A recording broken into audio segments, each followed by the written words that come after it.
And so Ryan, if you want to take it away and hop right in. All right, let me share my screen 1 second here. All right, so yeah, I'm Ryan O'Connor from SmartBug. We help e-commerce businesses. We're an agency. We help with pop-ups, forms, email, and SMS, and personalizing the customer journey. And I'll be talking about flipping the funnel and kind of giving an overview of what everything that's been going on in the e-commerce space with data and how to use data strategically to personalize everything in your customer's experience and really improve the LTV of your customers. All right. So just a quick recap. I know we've been talking about this here about it so much, but just the general idea, with GDPR, Apple's changes, next year, Google is going to will phase out cookie tracking. It's becoming more and more important to think about how we collect and use data and personalize the experience, just because advertising is so competitive and expensive, and third-party data is being phased out. So most of what we'll be talking about here in this webinar is zero and first-party data and how to use that. So for anyone who doesn't know, zero-party data is anything that's voluntarily given, like an email or personal preferences. And then first-party data is information that's observed through actions like purchase history or engagement with email or on the website, any kind of demographics you can pull from tracking or UTM tracking. And the importance of this is because basically the internet, the e-commerce world is moving towards how do we, consumers want to engage with brands through explicit consent. They don't want their information being taken without their consent.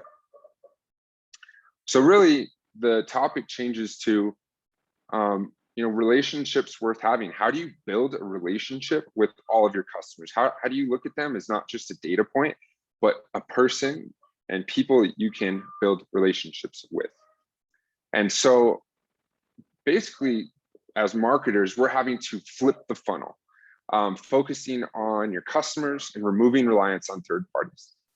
So to do that, to flip the funnel and to improve your entire customer experience, you want to start with customer foundations first. So that's conversions on the website, conversions through email and SMS to collect phone numbers, personalization and retention. And you want to prioritize the channels that you own, where your data can't be taken away from you through policy changes, right? And so doing this correctly is going to lead you to, instead of just having one customer that buys and never comes back, this will lead to loyal, happy customer relationships that last for years. So one big topic that I still see isn't as big of a priority as it should be is conversions aren't just sales anymore. Since advertising competition is so high, there's so many brands now in every niche, and advertising is expensive. We need to improve our website engagement and collecting email and phone numbers, right? Because it's much more affordable and cheaper to market and remarket with email and SMS to all those people, those potential customers who didn't buy on their first visit, who maybe need to be warmed up to your brand, who are doing their own research, or maybe just don't, a lot of consumers don't trust companies as much anymore. So, that having that direct connection to them is going to help improve your conversions much more than what simply a landing page can, like in the past. And once you have an email or a phone number, you get to control the customer narrative directly, right? So you can send information to solve pain points, overcome objections, and really start that relationship. A simple example, right? If you're selling vitamin ads to boost mental energy, someone subscribes, right? Maybe they clicked an ad, or maybe they landed on a product page or a landing page related to that vitamin for mental energy. You don't want to just send them some kind of generic information by your company, or reviews, is good. But, if you could send tips related to the product or the category that they're looking at, or what you know about that customer, your conversions are going to go much higher. So when we think about data, we talk, we hear a lot about zero and first party data. And I know that those terms can be kind of confusing, So really, when we look at data, there's three main categories, and we categorize them, based on how difficult it is to collect those or to use that information. So demographic segmentation or demographic data, relatively straightforward, right? Like location, gender, age. This can be gathered automatically or through forms. Then you have psychographic segmentation. So this is preferences, usually that your customers are filling out forms or quizzes, right? And you're recommending products or recommending a journey based on that information, those preferences that you collected about their lifestyle or their beliefs or their goals, right? And then behavioral segmentation is all those inferences that we make as marketers from behaviors that your customer have, whether it's on a landing page or email or through purchases. So how do you collect this information? Well, one of the easiest ways, once you gather a phone number, SMS, is simply preference pages, right?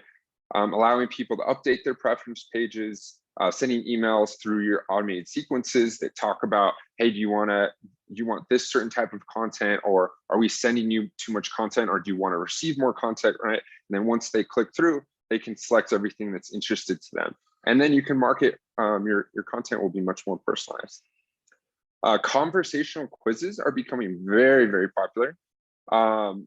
Basically, the idea here is, as a brand, you're going to have a wide variety of audiences, right? And instead of letting them loose on your website to try and figure out what's best, you're guiding them down a journey, right? So in this case, this company is selling makeup, and so choosing your skin tone is going to lead you down a different conversation and conversion path, right? Based on what you select. And then, the other concept here is, once, when you think of psychology, once someone starts a process and starts clicking or filling out a quiz or form, they're much more likely to hand over an email. And also, these people are more qualified customers, right? Where you can invest more resources and time to market to them. And so you could see here, based on their answers, you could branch out your emails or text messages to them, thus creating a much more personal journey that your competition probably isn't doing. And then, of course, you can also collect data directly in email, which is probably the easiest for the customer. They don't have to click through anywhere else, and usually just select a few, type in, and submit it. So when we talk about collecting data, I think as marketers, we sometimes make a mistake that we have to collect as much data as possible right away. And ultimately that can kind of deter potential customers from even handing over their email and SMS, right? So you typically don't want to ask a lot of questions unless it's like one of those quizzes that you're helping them with their purchase journey, right? So usually collect email, SMS, and don't ask any more information, because it will reduce conversions. So the idea here is, when someone signs up, think about how you can have a conversation with your subscribers. It's just like you wouldn't, if you're going on a first date, you don't want to overwhelm someone you just met with a million questions, right? You want to build some rapport, get them, get comfortable with them, they get comfortable with you, and then you get to know each other over time, right? It's the same kind of thing. This is called soft data capture, basically asking questions slowly from day 1 through day 5,000, and build out those customer profiles over time. And also, of course, as people interact with your brand, you're going to be collecting more data from their behaviors as well to get preferences that you can infer. So really, that's kind of the idea behind the topic of the webinar today: discovering customers behind the screen.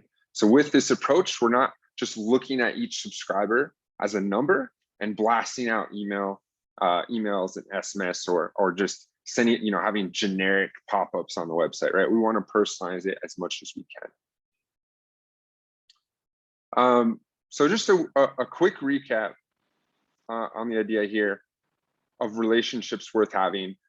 As a brand, as a business, the important aspects of the customer journey to optimize first would be your website and conversions, retention of all of your customers that you're spending marketing money on, and platforms you own, email, SMS, and then of course, building out customer profiles.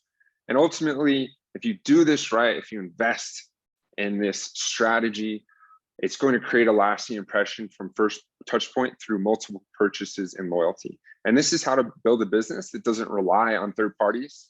And this will be a business that can withstand any unpredictable changes in the future. That's all from me. If you need any help with strategy for pop-ups, email, SMS, you can reach out to us at SmartBug Media. I'll hand it over to Gabe. Awesome. Thanks, Ryan. And actually real quick, thank you for the full sort of full picture on where we kind of are with data and that flipping the funnel mentality. But I had a quick question from the audience, and that applies to the quizzes you mentioned. And Catherine wants to know, what are the industries you've seen the quizzes be most effective for? Anytime you have multiple different types of audiences, and you see, if you can look at your data right and see that they're maybe skipping around the website, like a lot of people are moving around the website a lot to different pages or different categories. But in general, like if you have a variety of audiences or products, you can also find out through customer support, right? If people are confused, asking a lot of questions, don't know where to go, right? Looking at that kind of information. And then, you don't have to have a perfect quiz day one. It can be something that you start and grow and test and optimize over time. But, even just starting with a couple items to help direct people down a conversation or conversion path is the right way to go. So you think like industries with a lot of product differentiation, a lot of different products on the website, just to kind of help guide them to exactly where they want to go? Yeah. Like, and as an example, like looking at fitness or supplements, that's a big industry, right? And maybe you're even niche down to supplements for males, right? And so you're on your website, you probably have products for bodybuilding, for endurance, for lean muscle, right? And maybe even for your diet, right? So you're going to want to figure, people might not know how to find those products, just browsing through.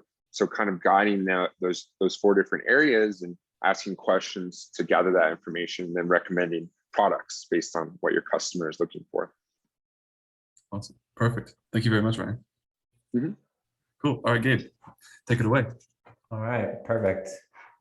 And this is a perfect transition because, Ryan talks about, being authentic with what you're collecting and the data you're collecting. So that's what I'm going to talk about. So I'm the director of customer success at Omnisend. Omnisend is an omni-channel marketing platform. So we do email, SMS, pop-ups, web push notifications, etc. But I won't bore you with details around the sales pitch. But we have to ask ourselves, right? Like, too much or too little? That's the kind of question, right? And a couple years ago, there was one of those like we've seen the emails in real life or conference call in real life, and like some of those viral videos have been very funny.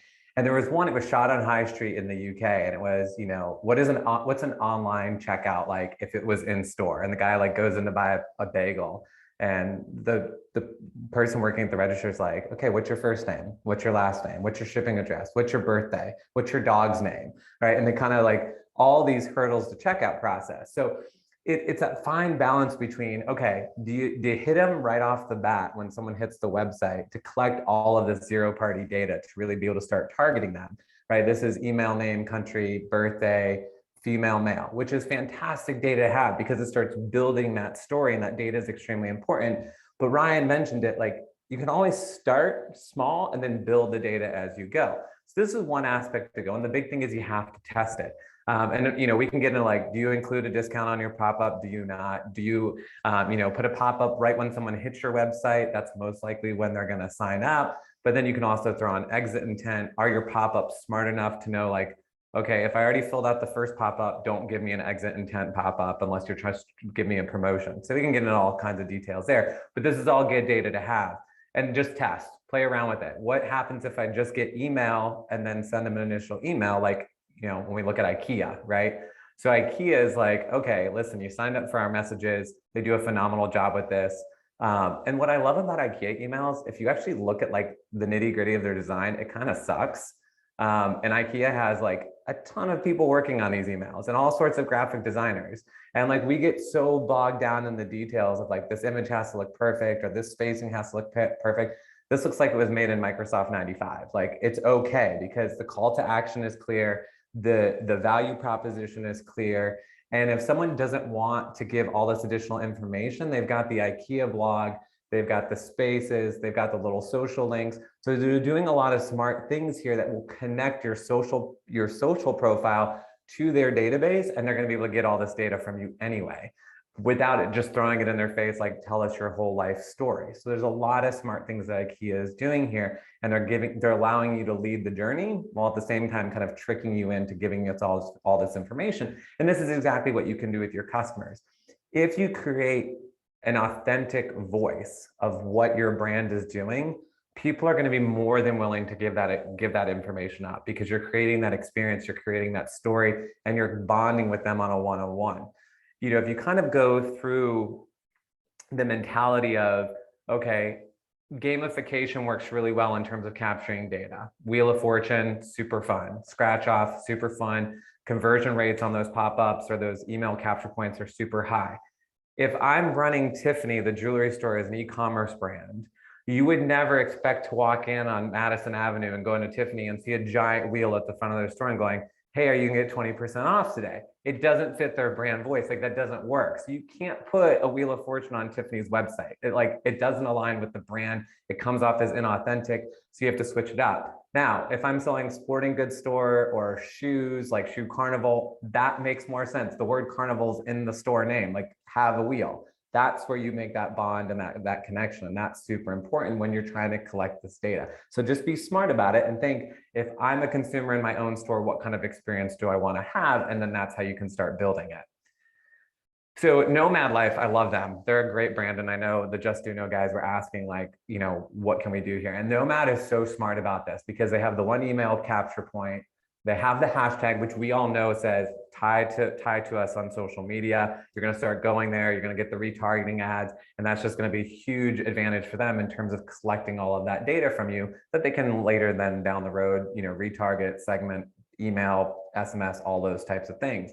And then when you get the first message, what I love about them is, again, simple design, 3 graphic images, a lot of text. There's a little incentive in here. Start exploring, read more, learn more. There's no sale here. And that immediately sets up the brand voice. You know what you're getting with this, and you're going to be more willing to give information here. They're high quality products. They're going to be a little bit more of a high price point. Typically, when we're looking at a leather wallet, we don't want to spend that much money, but this is going to be stuff that lasts. And they give you that value proposition to say, yes, okay, you can have my data, you can have my information to target me more appropriately. And then, of course, you can get into details like, are you buying for yourself? Or are you buying for someone else? That's huge. I saw a whole conversation around mattresses, right? Going back to the quiz, of course, you could do a quiz on mattresses. Do you like it firm? Do you like it soft? How big do you need? Do you need the California King? You know, when are you looking to purchase? All of those types of things are huge, huge data pieces that you can leverage and then go forth. And more can work. So, you know, when you talk about doing all of these different things, you've got your immediate pop-ups. These are some just data that I pulled. You've got a 7% submission rate, and kind of just doing some math. If you have 10,000 visitors monthly, you're getting 700 signups. Conversion rate, that's actually purchase, right? So if you get 10,000 people to your site, you get 700 to sign up. You hit them with that welcome message. You get, 7 to 21 additional orders. You're getting $1,000 a month. And this is, again, not a huge site traffic, $1,000. You also include an exit intent. You get another 300 to 1,000 signups. You get into $1,500, and you can start quickly seeing how exponentially fast that revenue grows just by capturing that data at the first point, just getting that email and then giving them more information as we go. And then who's your audience? So I just love brand voice and telling the story. So, this is a post-purchase order email and you're getting all the data anyway. But I just love this because they're like, hey, we're just going to let you know that it's going to take us a little time to get your order out the door. And so you don't need to contact us. We're kind of preemptively saying, hey, we know what you want. We know what our buyers want. They want to know when their stuff is coming. So we're going to give you a heads up and just say, hey, just give us a couple days. We'll get it to you before you have to reach out to us. And then as we're starting with collecting data, it's okay to fake it. And I'm sure like the data nerds are probably going to, be really upset with me for this, but this is Adidas. And like, I just pulled this email copy off a website. I don't know anybody that would be retargeted of who, like people who bought this, bought that is a Toy Story Adidas shoe. Like, I don't buy it. I think Adidas had like way too many of these in a warehouse, and we're just like, hey, you know what? We're gonna do product placement and get these cleared out, because if it's in this, people think that this is what people want. And again, I'm a shoe guy. I like shoes. I know friends that have shoes. I can't imagine a Toy Story shoe as their top seller. I think this is an inventory clear out. It's a static image. None of your people getting emails are going to know that this isn't personalized. They're not going to go through the code. It's like those little pop-up widgets that people see on their websites, like, oh, 8 people just bought this, or, you know, you better hurry up. Like, there's been a number of brands that have been caught like that. They've like not bought the app, but just like did some coding to kind of fake it. So as you're building your data set out, like, don't be afraid to fake it. It's okay. I'm giving you permission, not that you needed it, but if you felt you needed permission, here it is. We all grant you permission. You can fake it as you're building out your data. And that's really it. You know, I just want to kind of give everyone a little breathe, you know, kind of just have fun with it. And just remember, like, we are in a unique industry, and that we're the consumers, where we're also the merchant. And so it should be very easy for us to create that experience for everyone. Awesome. Thanks, Gabe. Yeah, shots fired at Adidas right there. I love that. Yeah. I love your examples every time. They're always fantastic. Thank you so much for that presentation. That was fantastic. Absolutely. Awesome. Yeah, everyone, please, if you have any questions for Gabe on anything, throw them in the chat and he'll get those answered. But in the meantime, let's keep it rolling and launch it off to Garen.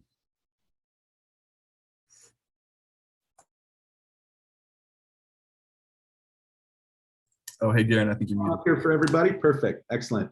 So right now you're likely starting to see a bit of sequencing through some of the presentations here. We're starting with things like data-informed strategy from SmartBug. From there, we're looking at sort of how that might inform and direct and or otherwise influence, how you might leverage that data in approaching folks through messaging. And now we're getting a little bit further down the funnel, showing how we might bring some deeper contextualization and personalization in those cross-channel messages. My name is Garen Hobbs. I'm the Senior Vice President of Customer Success and Strategy here at Zumbula, where we're really focused on solving the last mile of customer experience and personalization within cross-channel messaging. Now, a couple of fraught words in what I just said, right? Personalization, probably one of those terms that has been repeated so many times and from so many different perspectives, where it's almost lost like a cohesive meaning. It's almost like cross-channel itself, right?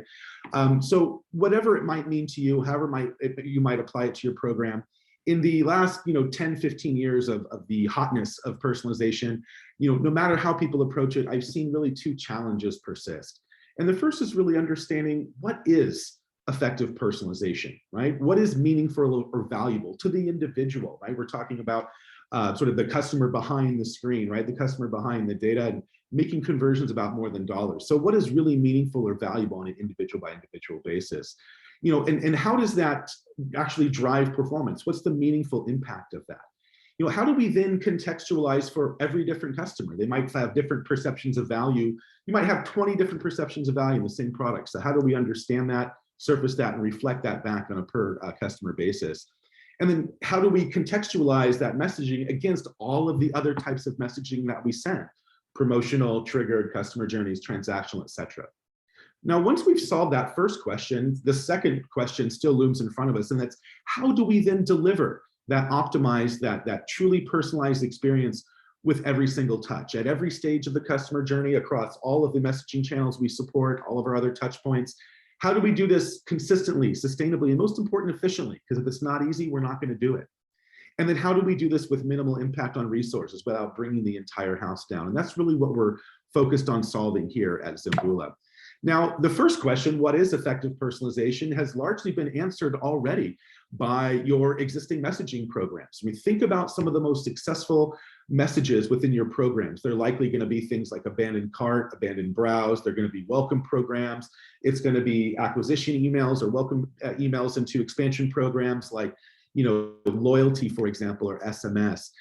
These are already your top performing messages. The problem is those collectively probably only comprise maybe 15, 10% of your total email volume. So their opportunity to impact the larger audience is very, very limited to those kind of staccato type of engagement opportunities, right? And what we found is that we can unlock more of these opportunities by really harnessing all of the data that lies kind of potentially in the various solutions in your stack. So by taking all of this data and allowing you to leverage it in ways that go beyond things like journey logic or segmentation logic, but really allow us to focus on contextualizing and personalizing the experience within those messages, that's when we really start understanding how to solve the question of what is effective personalization.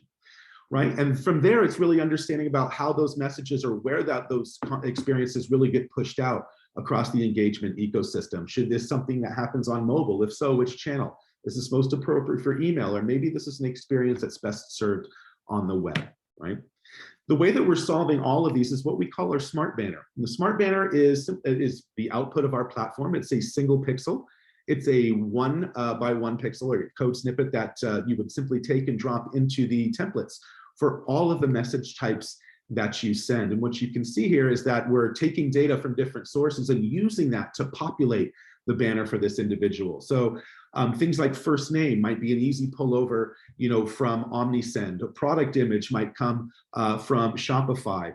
Ratings and reviews might come from something like Yotpo or Loyalty Line, and the personal CTA might come from your CRM system, understanding what these folks have responded to in the past. But by taking all of these different data points, what we're doing here is using that to design not just the personalization elements, but the overall look and feel of the experience itself, right? Now, again, you're likely already sending these messages. Folks are already sending abandoned carts, they're already sending loyalty messages, but that's one shout in the wind, right? That's kind of one shot enough. It's easy to ignore them.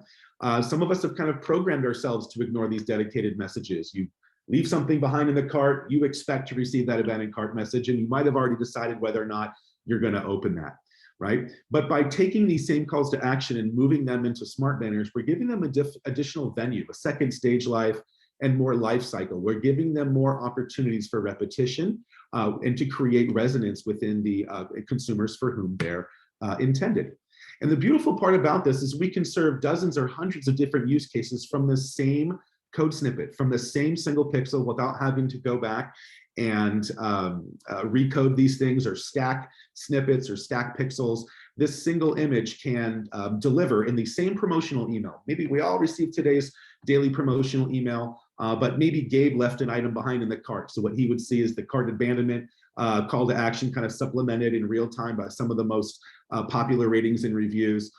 Maybe Darren also abandoned a cart, but we want to entice her and let her know that it's a little bit more easy to attain this item by offering financing from things like Klarna or Affirm. For other folks, maybe it's about combining that abandoned cart offer with data from the loyalty platform. So applying their current loyalty points or maybe those benefits that are available at that specific tier. For example, here, free shipping, right? Kind of reducing some of those reasons we all abandon carts, total overall cost.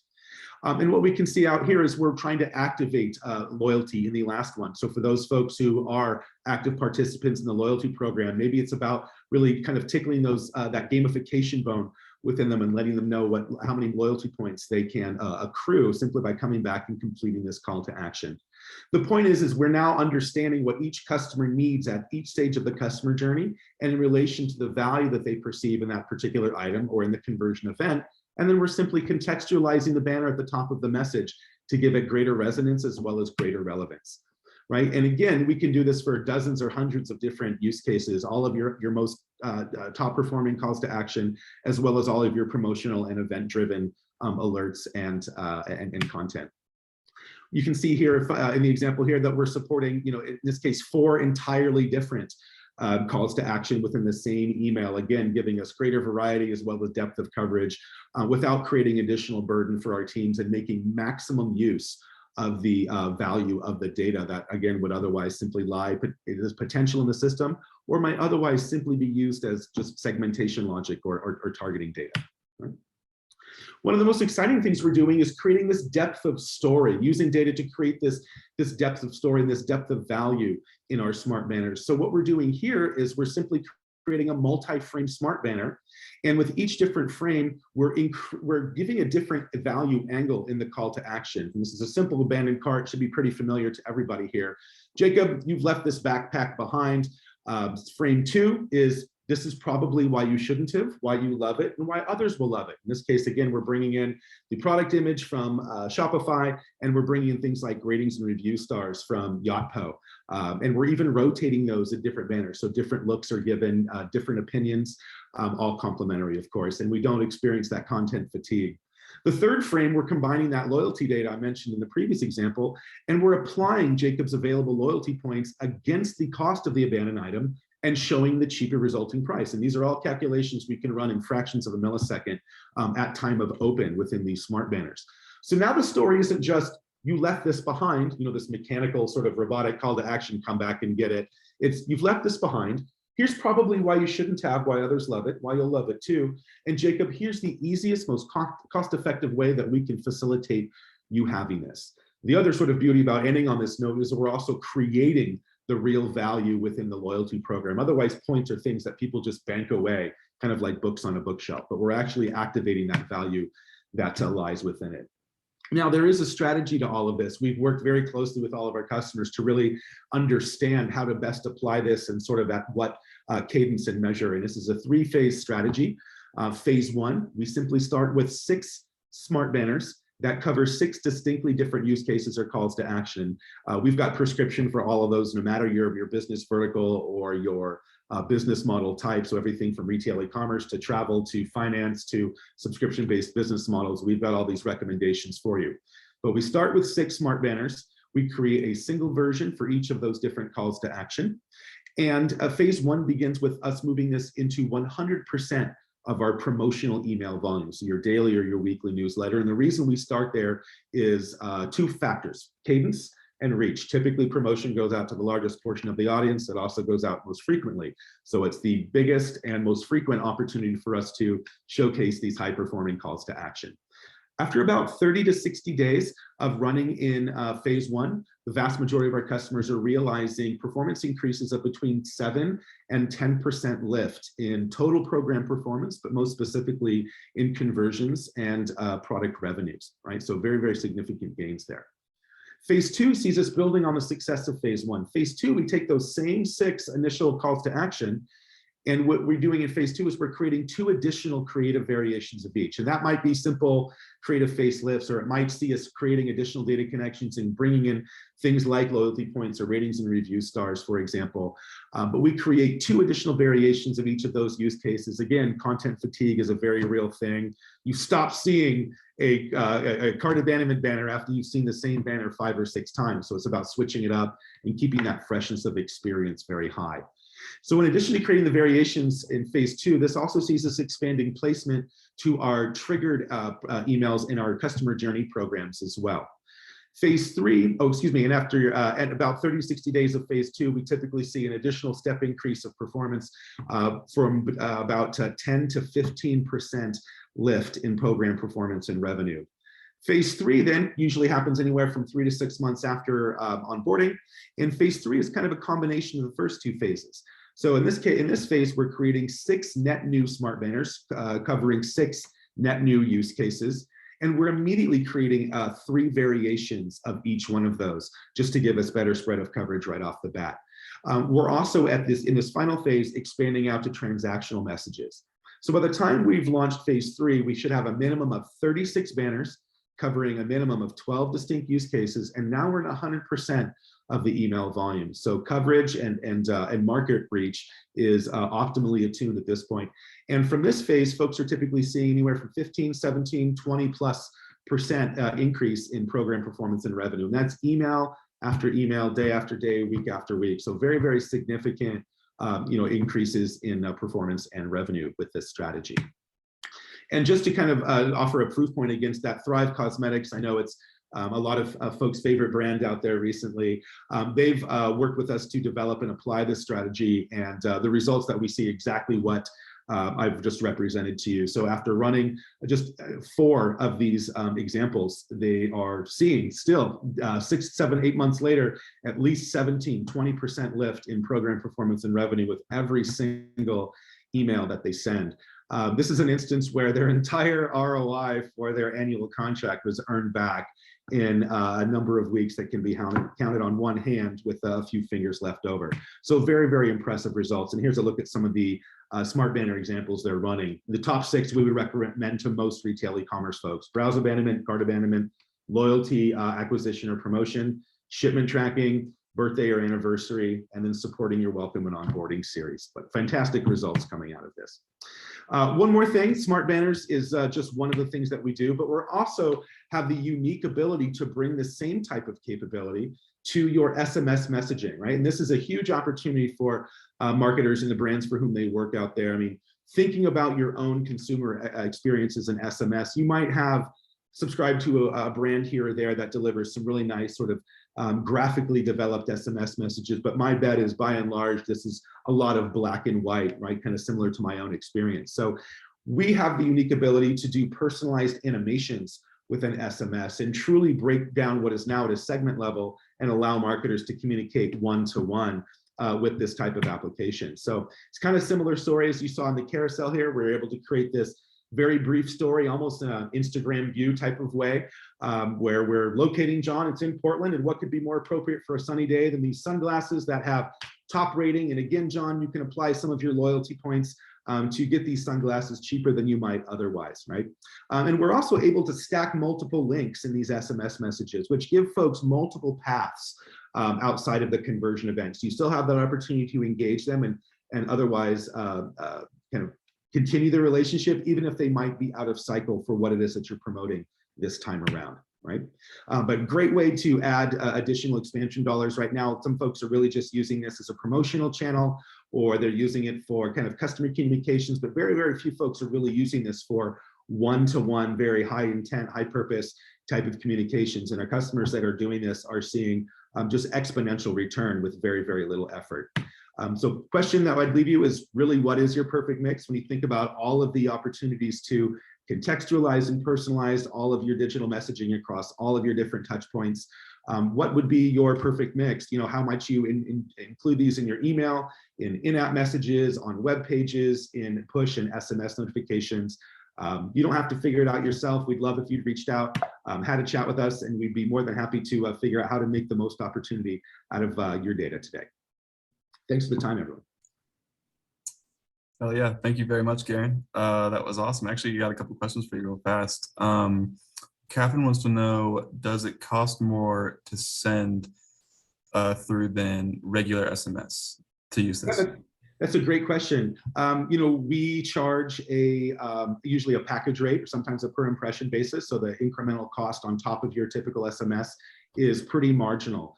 To be clear, we're not actually the senders of message. You're still sent through your existing provider, hopefully folks like Dummies send, but we're simply an enhancement layer within the message itself. And aside from the actual cost of the impression, the cost of the package, it doesn't otherwise increase the cost of the messages that you send.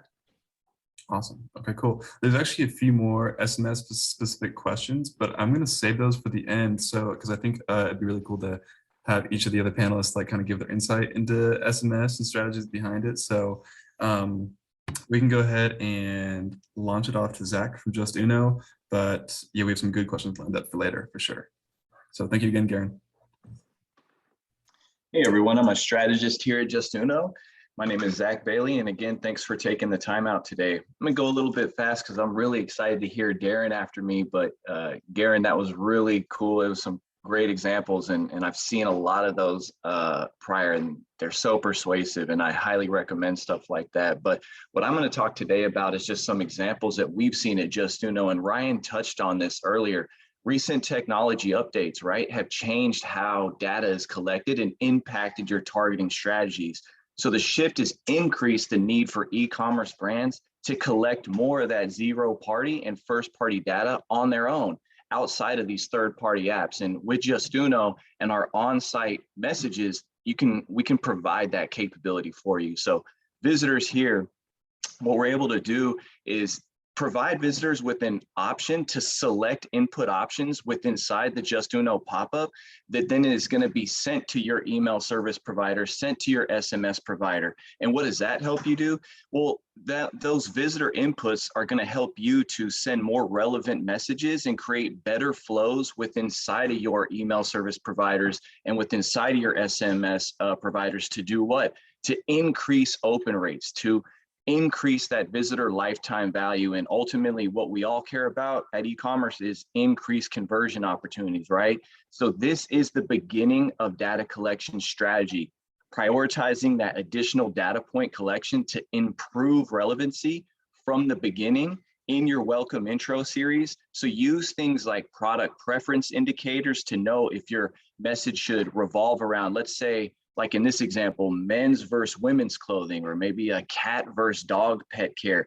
That's important. Zach is not going to open something about an iguana, right? I've got a dog, I've got a cat. So send me messages about the products that I indicated are important to me.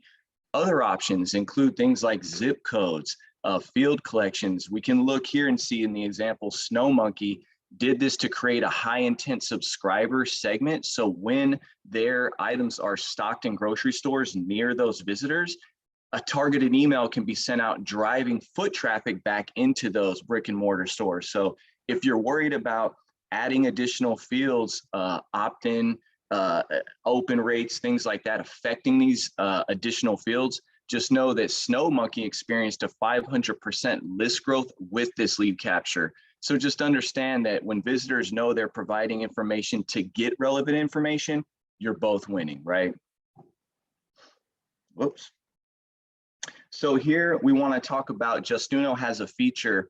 It's called the audience sync feature. And with our audience sync feature, you're able to connect your email lead capture to your Facebook ads and Google Ad Manager. This is going to help you to reduce any exporting and importing of lists. You're going to be able to identify new targets, leads based off of those profitable traits and paid campaigns. You're going to be able to make sure that with your data, you're looking if a customer is browsing like kitchenware on your site and leaves without purchasing, you can then retarget them on a social media ad to offer a similar product recommendation. Let me get out of here.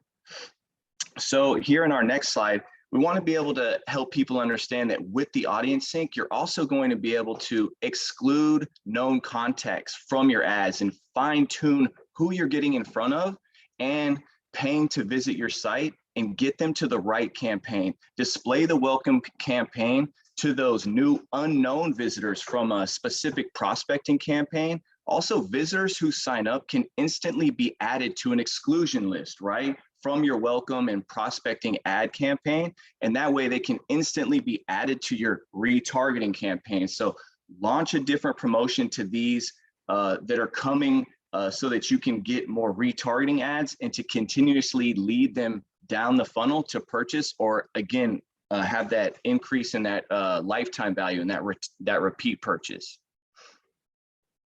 So here we're taking a look at an example. You're not going to want to show an email opt-in to someone who's clicked through your last email campaign. Not only would you be giving them a discount probably that they don't need, but you're creating a disjointed experience for your consumers. And the same is true for every stage of the funnel. If someone's been browsing and returns to your site, you want to recognize that and reduce that conversion friction by maybe directing them to a product page that sees higher conversion rates. Maybe direct those return visitors that have made a purchase to a rewards program. That's going to increase the lifetime value. They're going to see more value on your site because they understand that they've made a purchase, and now you want to help them understand that you have more to provide them if they provide you with that conversion. So show them product recommendations, right? Based on their previous browsing history. If they add something to the cart and then maybe abandon it, show them what they've left behind. Reduce that conversion friction and remind them what they already saw value in. Again, with Justuno, we're looking to consistently expedite that conversion and reduce the friction and make it easy for those visitors. So having data on consumers is one thing, but using it is something else entirely. So you want to put yourself in their shoes, in the visitor's shoes, to build out an experience that truly fits their needs no matter where they are. So here, target current session values like cart contents, provide more personalization in your exit offers to create and increase your conversion targeting strategy. So target maybe things like product names or variant IDs or amounts in the cart. So for example, here, targeting the name of an item in cart like dog toys, then trigger a specific Justuno promotion with the dog imagery, that static review, calling out the dog, enjoyment of something for that maximum impact at the point of abandonment to persuade the visitor to convert.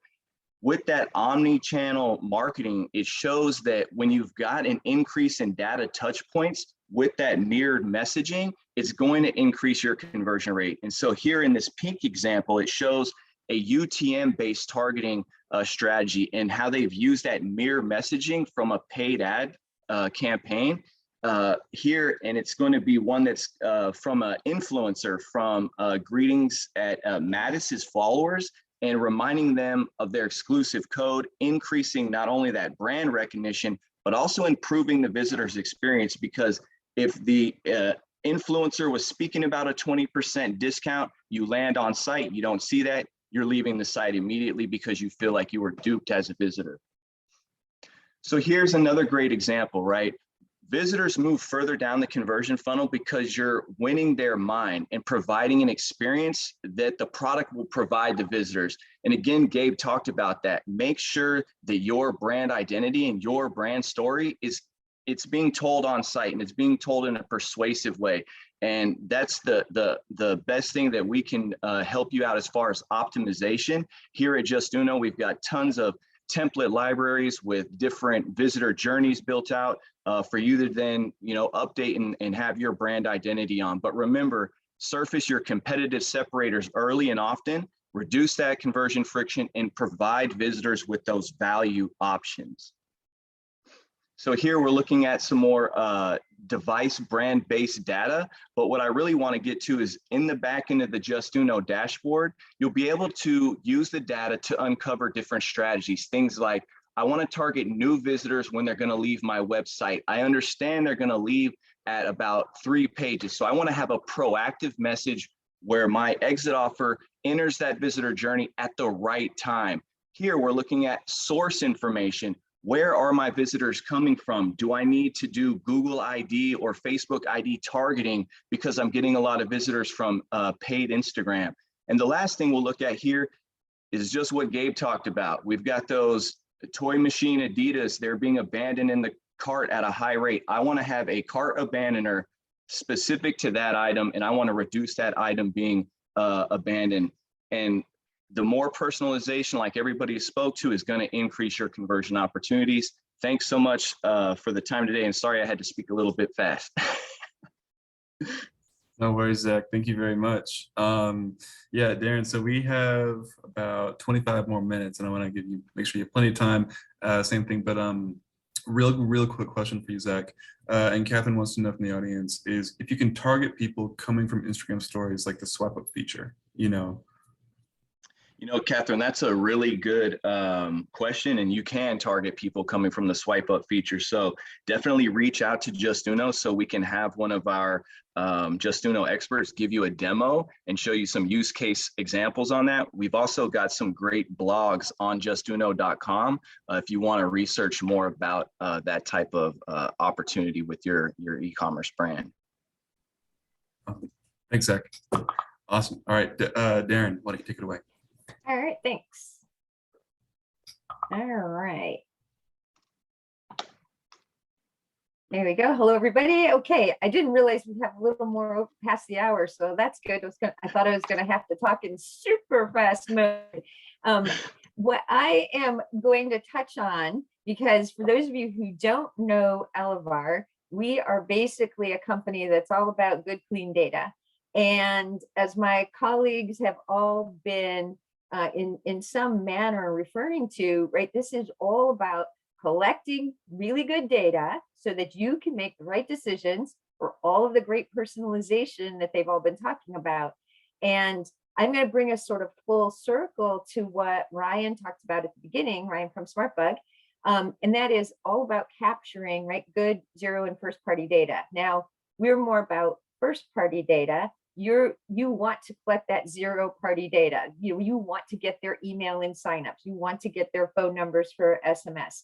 And then the next phase is to try and get as much customer data as possible about their behaviors throughout the journey, right? So from their very first click on the ad that you've spent good money on, all the way to their conversion at the cart, you want to know what they did, when they did it, and on what device they did it, right?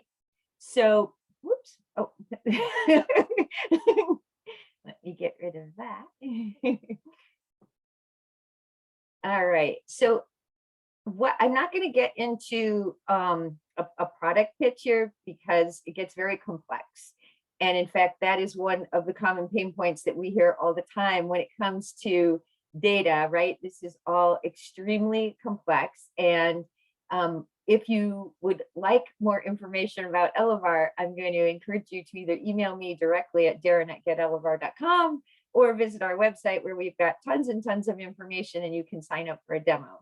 So I'm going to just touch on a few areas today, which is the pain points that you're probably experiencing, and you should know that you and pretty much everyone around you is experiencing the same things, what you should look for and what you should expect, right? And then ultimately what you're going to want to invest in.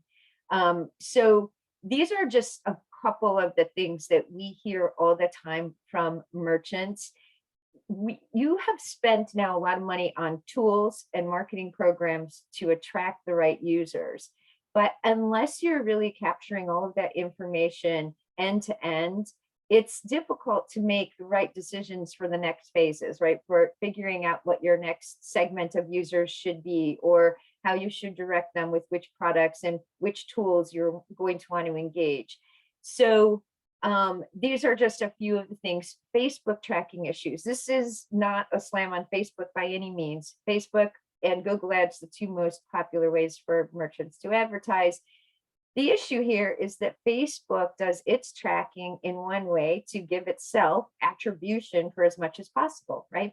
So they're going to say, hey, not only did, like, maybe that person didn't click on the Facebook ad, but they did see it. It was presented to them. And oh, by the way, they also scrolled through on their phone, and 7 days later, whatever, they went back and they also purchased, and they did see that ad. So they're going to give themselves that attribution all the way along, whereas Google Analytics is going to look at this in an entirely different way.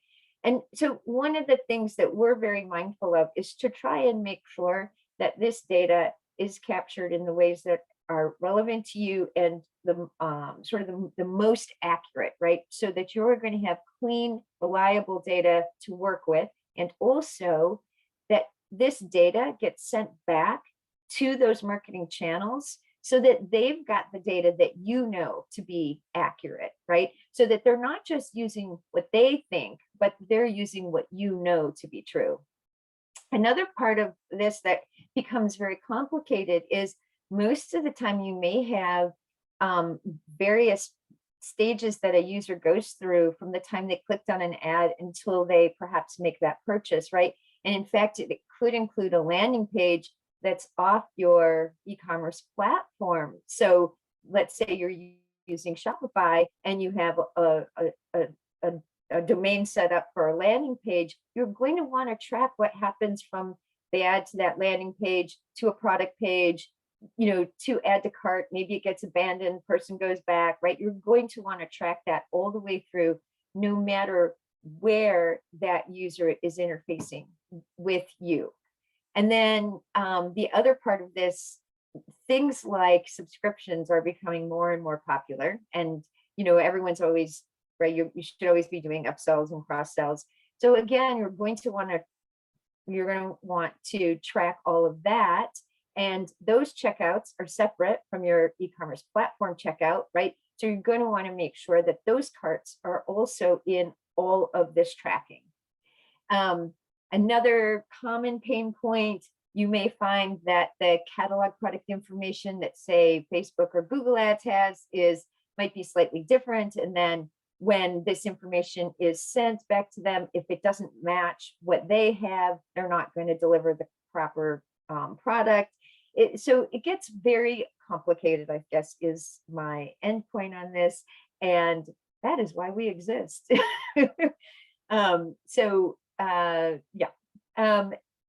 What we can do to relieve this data anxiety, right, is to make sure that you are collecting that first party data all the way through, and that you're making sure that everything behind the scenes, like the product SKUs and your product IDs, is all accurate and it's being sent properly. So when you are setting up all of those different marketing campaigns that my colleagues have talked about, all your ads, right, you're going to want to make sure that you're collecting as much user identifiable information across that customer journey as possible, and then sending all of that accurate information back to each of those marketing channels so that they're using it in their fancy algorithms to give you the best outcomes. Okay, now, what are you going to do with all the data? That's the other big question that we always get asked. And all of the data that we collect goes into Google Analytics.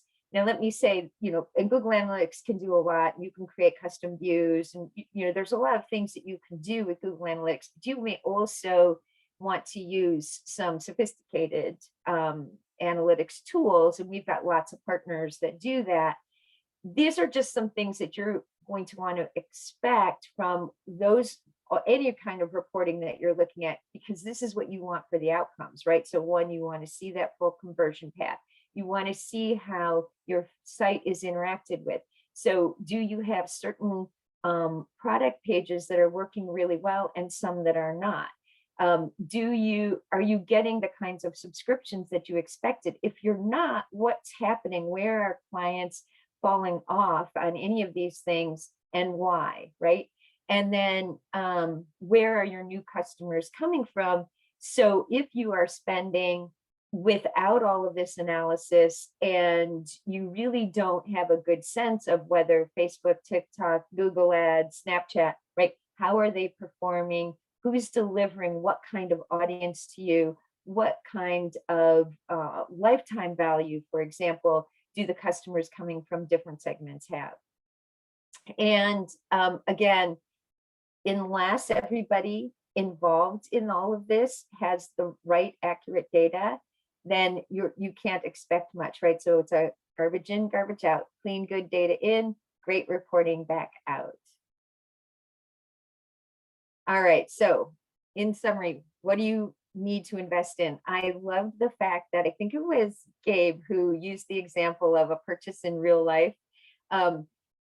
You want to make sure that your site is set up so that it is very easy for shoppers to come in and to get all the way through their journey and buy, right? And if you can't do that easily, guess what? They can't do it easily. So make sure you're testing everything out. Make sure that you're doing, as my colleagues have all pointed out, putting personalization at every turn if you can, making this a really relevant experience for them, and making it so easy for them to add things to the cart and get through that purchase. And that's another big part. Ad campaigns, looking at where those returns are and what you want out of them, right?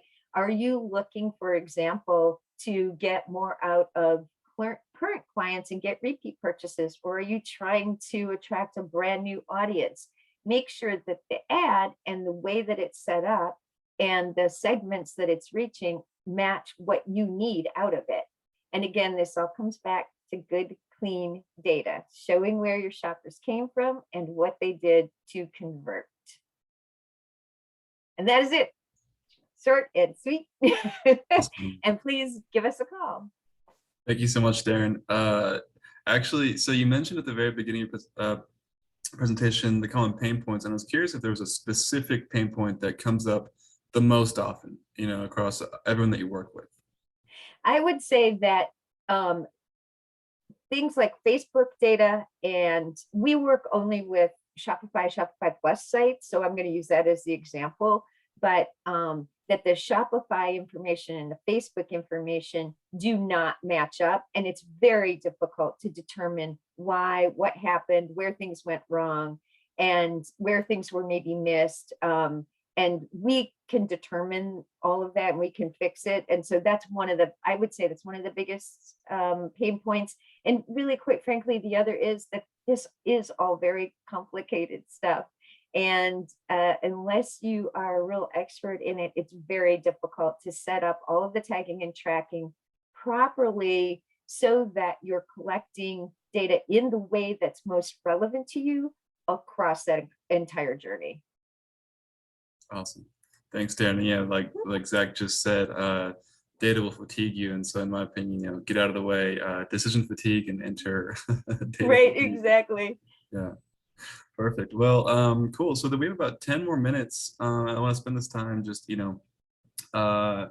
answering a couple quick questions from the audience. So if you have any final questions for our panelists, please leave them in the chat. I'd love to hear. But this one is primarily for Gabe and Garen. It's about SMS, but other panelists, if you have anything to say on it, please speak up. What they wanted to know, is it completely necessary for me to have an SMS strategy if I already have a really comprehensive and nuanced email program? Absolutely. They're not the same thing. There are certain calls to action. There are certain messages that certainly, I think, sort of predispose or lend themselves more appropriately to those channels. So for example, an app download the app.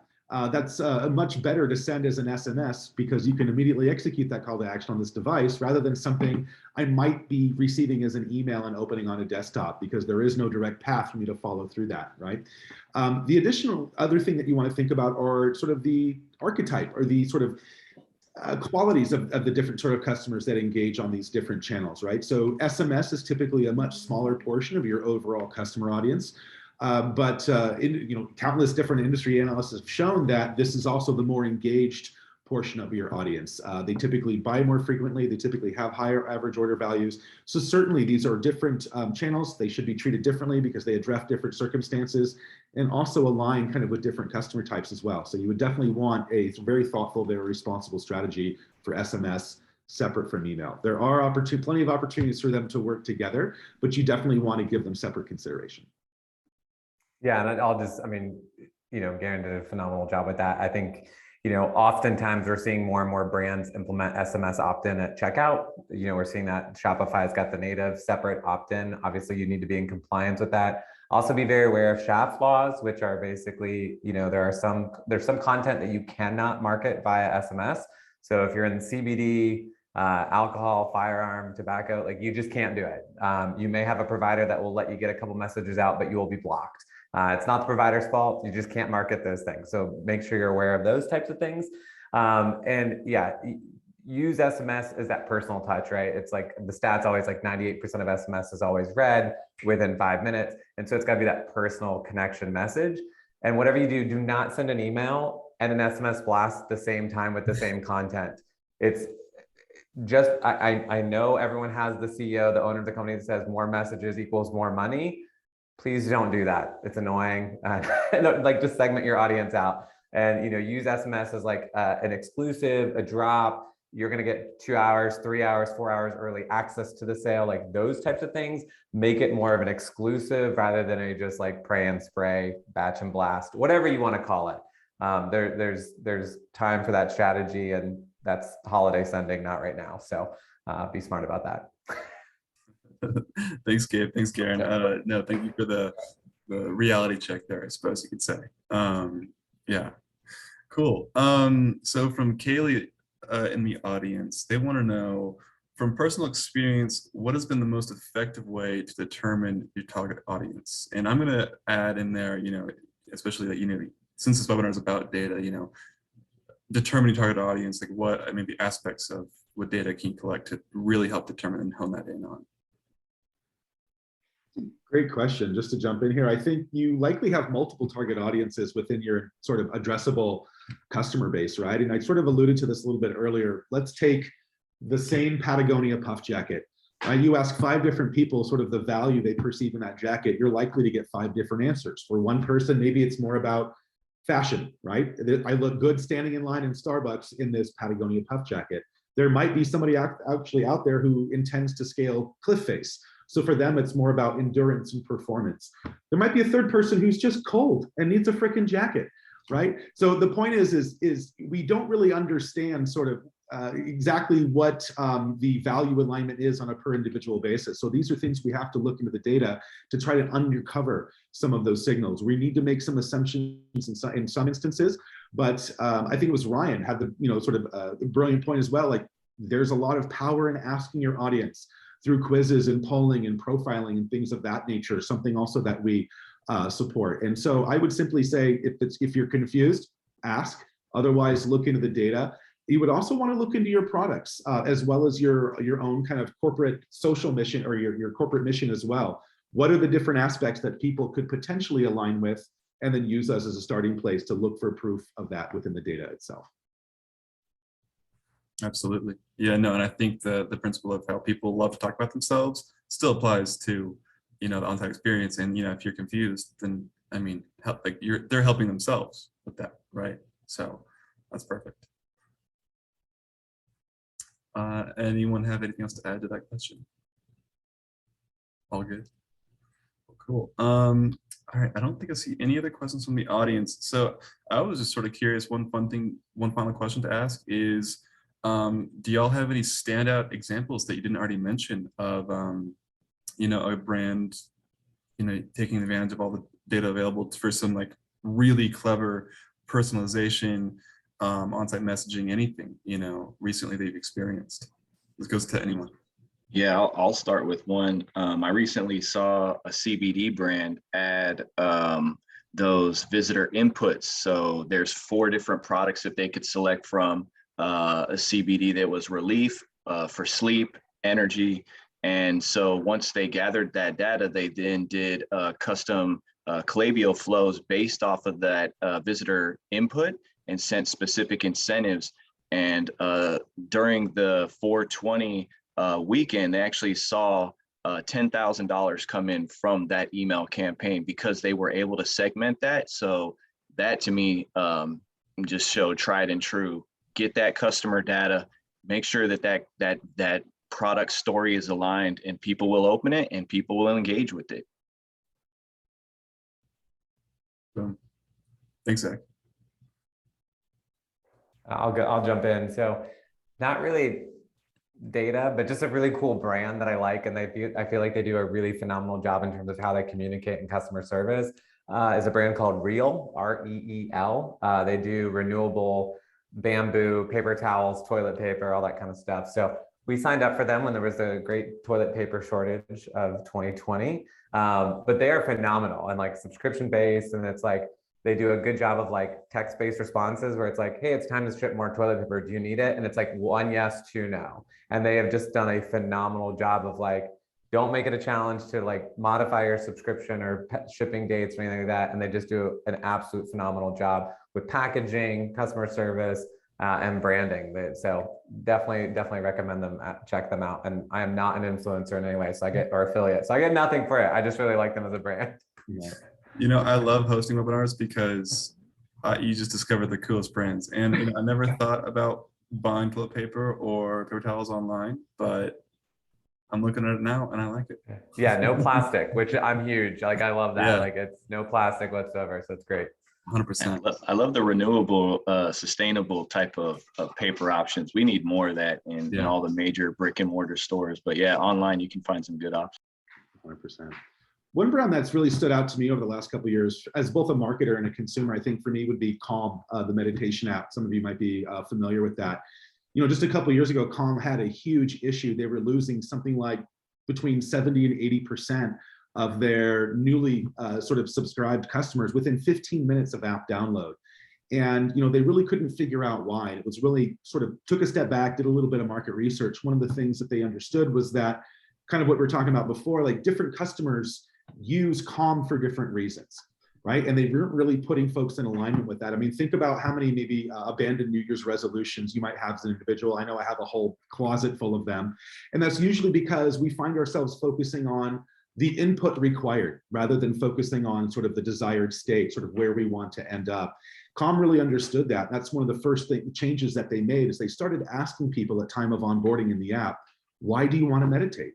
And what they saw is there are like 5 or 6 different sort of primary reasons. For one person, it's more health related. Hey, my doctor tells me I have to lower my blood pressure. For some other folks, we're all working from home. There's a lot going on. It's about finding that 5 minutes to disconnect, kind of come to center for self in this increasingly sort of chaotic world. Other folks might have a mental regimen they're trying to develop to complement their physical workout routine. The point is if you're just hammering people with, push notifications, hey, it's time to meditate, don't forget to meditate, don't you want to meditate? That fatigues out really, really quickly. And again, it doesn't align or strike the resonant chords of my intrinsic motivation. So by understanding that maybe for me, it's about getting a better night's sleep, now my reminders are, make sure you get your best night's sleep and take just a few minutes to meditate. They're keeping me aligned with my desired state. They're keeping me aligned with the goal that I started all of this to achieve. And that's really important, especially when you're trying to create and enforce like new patterns of human behavior. If you don't meditate previously, that's something you're trying to do now, and beginning that new habit's really difficult. So the continual value reinforcement of that has been incredibly effective for them, and they've absolutely turned those numbers around. Cool. Well, we are at the hour, or actually at time here, but I think that's a great way to end it. So yeah, thank you everyone for attending today. Thank you to all of our panelists here. Presentations were fantastic, a lot of great insight, and yeah, I'm always learning. I love hosting these. I love being a part of this. So thank you again, and everyone, thank you for showing up today. Thanks for attending, everyone. Thank you, Michael, for organizing, and Yeah. Justuno. Thanks for having us. All right. See you, everyone. Bye. Cheers.